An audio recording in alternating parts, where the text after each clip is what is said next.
Hello दोस्तों, मैं आपका दोस्त डॉक्टर स्मिथ। दोस्तों, शिवलिंग का पूजन सबके लिए श्रेष्ठ है। आज हम देखेंगे ब्रह्मा जी, इंद्र, समस्त देवता, लोकपाल, गंधर्व, राक्षस आदि शिवलिंग उपासना किस प्रकार से करते हैं। आज का अध्याय स्कंद पुराण के अध्याय 4 से लिया गया है। दोस्तों, मेरी दोस्त लीला में एक नई सीरीज शुरू की है। यदि आपके मन में यह 3 प्रश्न है, 1, पापी मनुष्य भी क्यों स्त्री और धन के साथ आनंद मगन देखे जाते हैं। 2, दुनिया में सुख दुख क्यों है। 3, कर्मों का फल किस प्रकार मिलता है। तो ऊपर दिए गए लिंक पर क्लिक करें। इन प्रश्नों के उत्तर निश्चित रूप से इस कहानी में मिलेंगे। मैं एक बार फिर से बताना चाहता हूं कि इस एपिसोड की पूरी कथा को संक्षिप्त स्कंद पुराण हिंदी संस्करण से एज इट इज लिया गया है तथा हमने कोई काट छांट अथवा परिवर्तन या एडिटिंग नहीं की है। पुराणों की पवित्र कथाएं धर्म और अर्थ को प्रदान करने वाली है। अध्यात्म की दिशा में अग्रसर होने वाले साधकों को पौराणिक कथाओं के अनुशीलन से तत्व ज्ञान की प्राप्ति होती है। इसलिए भगवान के दर्शन के लिए अथवा शारीरिक और मानसिक रोग की निवृत्ति के लिए पुराणों का अध्ययन करना चाहिए। तो दोस्तों, बढ़ते हैं आज के एपिसोड की तरफ।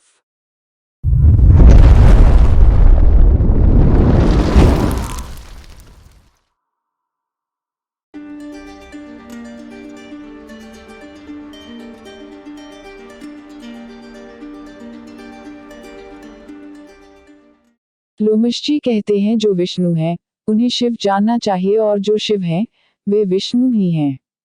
पीठे का आधार अथवा अर्घा भगवान विष्णु का रूप है और उस पर स्थापित लिंग महेश्वर का स्वरूप है।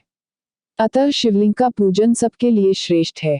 ब्रह्मा जी निरंतर मणि में शिवलिंग का पूजन करते हैं।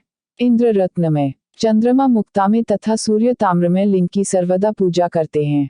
कुबेर चांदी के शिवलिंग की, वरुण कुछ लाल रंग के शिवलिंग की, यमराज नीले रंग, नैऋत्य कोण के अधिपति रजतवर्ण तथा वायुदेव केसरिया रंग के शिवलिंग की निरंतर आराधना करते हैं। इस प्रकार इंद्र आदि समस्त लोकपाल शिवलिंगोपासक हैं। पाताल में भी सब लोग शिव पूजक हैं।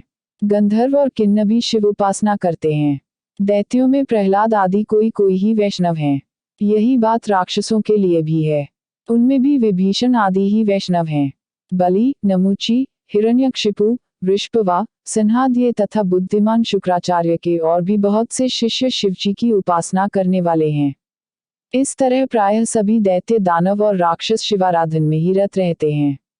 हेति, प्रहेति, संयाति, प्रयाची, प्रघस, विद्युज्जेहव, तीक्ष्णदंष्ट्र, धूम्राक्ष, भीमविक्रम, माली, सुमाली, माल्यवान, अतिभीषण, विद्युत्केश, खड्गजेहव, महाबली रावण, दुर्धर्ष वीर कुंभकर्ण तथा प्रतापी वेगदंशी आदि समस्त श्रेष्ठ राक्षस सदा शिव पूजन में संलग्न रहे हैं। ये सर्वदा शिवलिंग का अर्चन करके उच्च कोटि की सिद्धि को प्राप्त हुए हैं। रावण ने ऐसी तपस्या की थी जो सभी के लिए डसह थी। महादेव जी को तपस्या बहुत प्रिय है। वे उसकी तपस्या से जब बहुत अधिक प्रसन्न हो गए, तब उन्होंने रावण को ऐसे ऐसे वरदान दिए जो अन्य सबके लिए अत्यंत दुर्लभ हैं।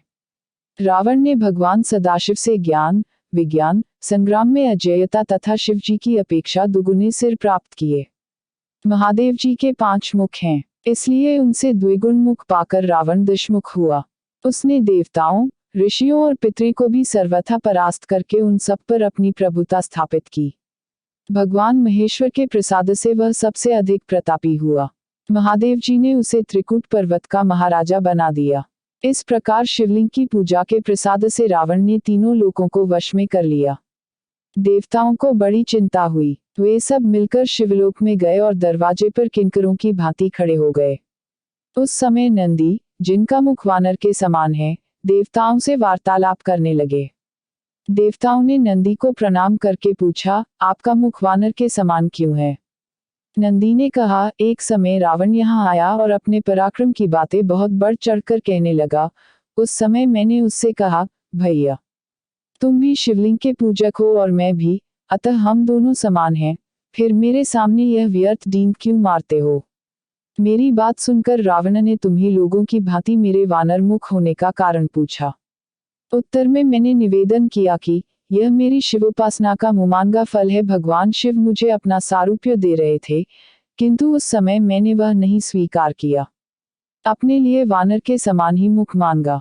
भगवान बड़े दयालु हैं। उन्होंने कृपापूर्वक मुझे मेरी मांगी हुई वस्तु दे दी।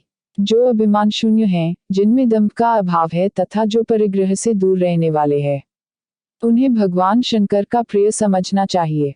इसके विपरीत जो अभिमानी, दंभी और परिग्रही हैं, वे शिव की कल्याणमय कृपा से वंचित रहते हैं। रावण मेरे साथ पूर्वोक्त बातचीत में अपने तपोबल का बखान करने लगा। उसने कहा, मैं बुद्धिमान हूँ, मैंने भगवान शिव से 10 मुख मांगे हैं। अधिक मुखों से शिवजी की अद्भुत स्तुति की जा सकती है। तुम्हारे इस वानरतुल्य मुख से क्या होगा? तुम्हें किसी ने खोटी सलाह दी होगी, तुमने शंकर जी से यह वानर का मुख व्यर्थ मांगा है। देवताओं, रावण का यह उपहासपूर्ण वचन सुनकर मैंने उसे शाप देते हुए कहा, जब कोई महातपस्वी श्रेष्ठ मानव उन वानरों के साथ मुझे आगे करके तुम पर आक्रमण करेगा, उस समय वह तुम्हें अवश्य मार डालेगा। इस प्रकार सारे संसार को रुलाने वाले रावण को मैंने शाप दे डाला। देवादिदेव महादेव जी साक्षात विष्णु रूप हैं, अतः आप लोग भगवान विष्णु से प्रार्थना करें। नंदी की यह बात सुनकर सब देवता मन ही मन बहुत प्रसन्न हुए। उन्होंने वैकुंठ में आकर अपनी वाणी द्वारा भगवान विष्णु की स्तुति आरंभ की। देवता बोले, देवदेव जगदीश्वर, आप छहों ऐश्वर्यों से युक्त होने के कारण भगवान कहलाते हैं। आपको नमस्कार है। यह संपूर्ण चराचर जगत आपके आधार पर टिका हुआ है। यह जगत एक लिंग है, जिसे आपने आधारपीठ रूप होकर धारण किया है। प्रभु, हम लोगों के लिए पहले भी आपने अनेक बार अवतार धारण किया है। आपने ही मत्स्य रूप धारण करके ब्रह्मा जी के मुख में वेदों की स्थापना की है। आपने ही हयग्रीव रूप से मधु और कैटब नामक दैत्यों को मारा है। कच्छप अवतार धारण करके आपने ही अपनी पीठ पर मंदराचल पर्वत उठाया था। वाराह रूप धारण कर आपने हिरण्याक्ष दैत्य का वध किया तथा नरसिंह रूप से हिरण्यकशिपु को मौत के घाट उतारा है। वामन अवतार धारण कर आपने ही दैत्यराज बलि को बांधा और भृगु कुल में परशुराम रूप से प्रकट होकर आपने ही कार्तवीर्य अर्जुन का वध किया है। विष्णु, आपने बहुत से दैत्यों का संहार किया है। आप ही संपूर्ण विश्व के पालक हैं, अतः रावण के भय से अवश्य हमारा उद्धार करें। देवताओं के इस प्रकार प्रार्थना करने पर भूतभावन भगवान वासुदेव ने संपूर्ण देवताओं से कहा, देवगण, तुम लोग अपने प्रस्ताव के अनुसार मेरी बात सुनो। नंदी को आगे करके तुम सभी शीघ्रता पूर्वक वानर शरीर में अवतार लो। मैं माया से अपने स्वरूप को छिपाए हुए मनुष्य रूप होकर अयोध्या राजा दशरथ के घर प्रकट होऊंगा। तुम्हारे कार्य की सिद्धि के लिए मेरे साथ ब्रह्मविद्या भी अवतार लेंगी। राजा जनक के घर साक्षात ब्रह्मविद्या ही सीता रूप में प्रकट होंगी। रावण भगवान शिव का भक्त है। वह सदा साक्षात शिव के ध्यान में तत्पर रहता है। उसमें बड़ी भारी तपस्या का भी बल है।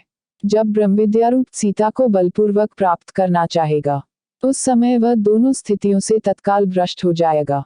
सीता के अन्वेषण में तत्पर होकर वह न तो तपस्वी रह जाएगा और न भक्ति। जो अपने को न दी हुई ब्रह्मविद्या का बलपूर्वक सेवन करना चाहता है, वह पुरुष धर्म से परास्त होकर सदा सुगमता पूर्वक जीत लेने योग्य हो जाता है। परम मंगलमय भगवान विष्णु इस प्रकार के वचनों द्वारा संपूर्ण देवताओं को आश्वासन देकर अंतर्धान हो गए। तदनंतर सब देवता अवतार धारण करने लगे। इंद्र के अंश से बाली उत्पन्न हुए। सुग्रीव सूर्य के पुत्र थे। जाम्बवान ब्रह्मा जी के अंश से प्रकट हुए थे। शिलाद के पुत्र नंदी जो भगवान शिव के अनुचर तथा 11वें रुद्र थे। महाकपि हनुमान हुए। वे अमित तेजस्वी भगवान विष्णु की सहायता करने के लिए ही अवतीर्ण हुए थे। अन्यान्य श्रेष्ठ देवता मैंद आदि कपियों के रूप में उत्पन्न हुए थे। इसी तरह सभी देवता किसी न किसी कपि के रूप में प्रकट हुए। साक्षात भगवान विष्णु ही माता कौसल्या का आनंद बढ़ाने वाले श्री राम हुए। संपूर्ण विश्व उनके स्वरूप में रमण करता है, इसलिए विद्वान पुरुष उनको राम कहते हैं। भगवान विष्णु के प्रति भक्ति और तपस्या से युक्त शेषनाग भी इस पृथ्वी पर लक्ष्मण के रूप में अवतीर्ण हुए। श्री विष्णु के भुजदंडों से भी 2 प्रतापी वीर प्रकट हुए, जो तीनों लोकों में भरत शत्रुघ्न के नाम से विख्यात हुए। ब्रह्मवादी पुरुषों द्वारा जो मिथिलापति जनक की कन्या बताई गई हैं, वे सीता साक्षात ब्रह्मविद्या थी। वे भी देवताओं के कार्य की सिद्धि के लिए ही अवतीर्ण हुई थी। हल से भूमि जोती जा रही थी, उसी समय सीता हल की नोक के द्वारा पृथ्वी के खोदे जाने पर पृथ्वी से ये प्रकट हुई थी, इसीलिए सीता के नाम से प्रसिद्ध हुई। मिथिला में अवतार लेने के कारण इन्हें मैथिली भी कहते हैं। जनक के कुल में जन्म लेने के कारण ये जानकी नाम से विख्यात हुई। पूर्व जन्म में इनका नाम वेदवती था। राजा जनक ने ब्रह्मविद्या स्वरूप सीता को परमात्मा ब्रह्मरूप श्रीराम की सेवा में अर्पित कर दिया। कमल नयन श्रीराम ने रावण को जीतने की इच्छा तथा देवकार्य की सिद्धि के उद्देश्य से वन में निवास किया। शेषावतार लक्ष्मण ने भी उसी के लिए अत्यंत दुष्कर एवं महान तप किया। भरत और शत्रुघ्न ने भी बड़ी भारी तपस्या की। तदनंतर तपोबल संपन्न हो कपिरूपधारी देवताओं को साथ लेकर श्रीराम ने 6 महीने तक युद्ध करके रावण का वध किया। भगवान विष्णु के द्वारा शस्त्रों से मारा गया रावण अपने गणों, पुत्रों तथा बंधुओं से तत्काल भगवान शिव के सारूप्य को प्राप्त हो गया। शंकर जी की कृपा से उसने संपूर्ण द्वैताद्वैत ज्ञान प्राप्त कर लिया, जो नित्य 12 ज्योतिर्लिंगों में से किसी भी लिंग स्वरूप भगवान शिव की पूजा करते हैं, वे स्त्री, शूद्र, अंत्यज अथवा चांडाल ही क्यों न हो, संपूर्ण दुखों का नाश करने वाले शिव को अवश्य प्राप्त कर लेते हैं। जो मन को अपने विष में करके भगवान शिव के ध्यान में तत्पर रहते हैं, उनका माया में अज्ञान शीघ्र दूर हो जाता है तथा माया का निवारण हो जाने से तीनों गुणों का लय हो जाता है। इस प्रकार मनुष्य जब गुणातीत हो जाता है, तब वह मोक्ष का भागी होता है। अतः संपूर्ण देहधारियों के लिए शिवलिंग का पूजन कल्याणकारी है। भगवान शिवलिंग रूप में प्रकट होकर चराचर जगत का उद्धार करते हैं। विप्रगण, पहले तुम सब लोगों ने मुझसे जो पूछा था, वह सब मैंने बतला दिया। तुम्हारा दूसरा प्रश्न यह था कि भगवान शिव ने विष भक्षण कैसे किया था, वह सब प्रसंग में यथावत रूप से कह रहा हूँ। तुम सब लोग सावधान होकर सुनो।